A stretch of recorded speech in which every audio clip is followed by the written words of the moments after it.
everyone! Today we're going to be reading another story, and this one is called Wangari's Trees of Peace, a True Story from Africa by Jeanette Winter.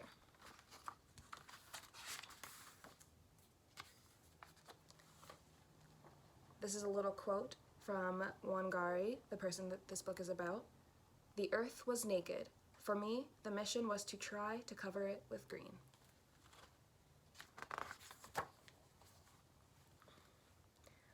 Wangari lives under an umbrella of green trees in the shadow of Mount Kenya in Africa. She watches the birds in the forest where she and her mother go to gather firewood for cooking.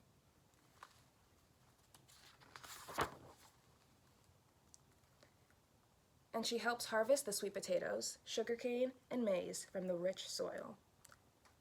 Wangari shines in school, and when she grows tall, like the trees in the forest, she wins a scholarship to study in America.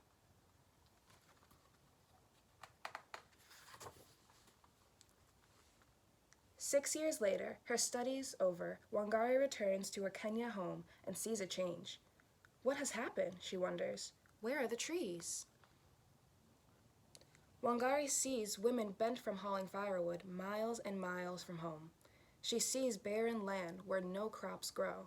And where are the birds?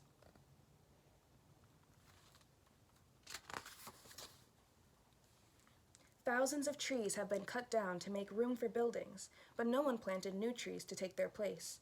Will all of Kenya become a desert, she wonders, as her tears fall? Wangari thinks about the barren land. I can begin to replace some of the lost trees here in my own backyard, one tree at a time. She starts by planting 9 seedlings.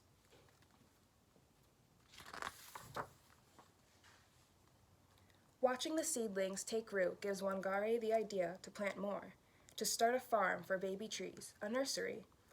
In an open space, she plants row after row of the tiny trees.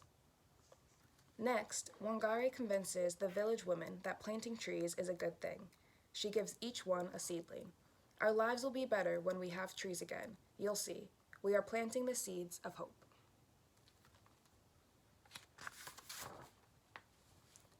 The women spread out over their village, planting tiny trees in long rows, like a green belt stretching over the land.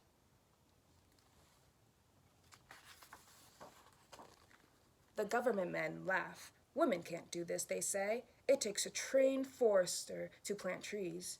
The women ignore the laughter and keep planting. Wangari pays them a small amount for each seedling still living after 3 months, their first earnings ever.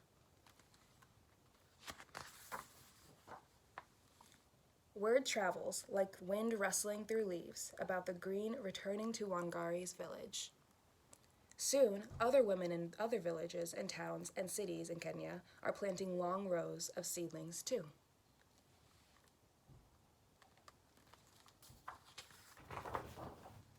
But the cutting continues. Wangari stands tall as an oak to protect the old trees still remaining. We need a park more than we need an office tower. The government men disagree.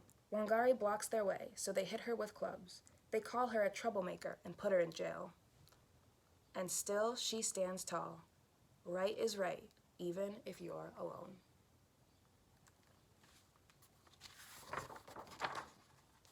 But Wangari is not alone. Talk of the tree spreads over all of Africa like ripples in Lake Victoria. More women hear the talk and plant even more seedlings in longer and longer rows. The seedlings take root and grow tall until there are over 30 million trees where there were none.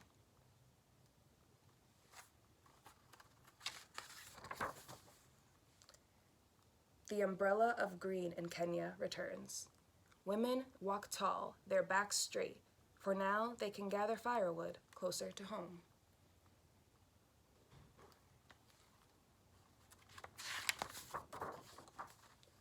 The land is no longer barren. Sweet potatoes, sugarcane, and maize grow again in the rich red earth. The whole world hears of Wangari's trees and of her army of women who planted them.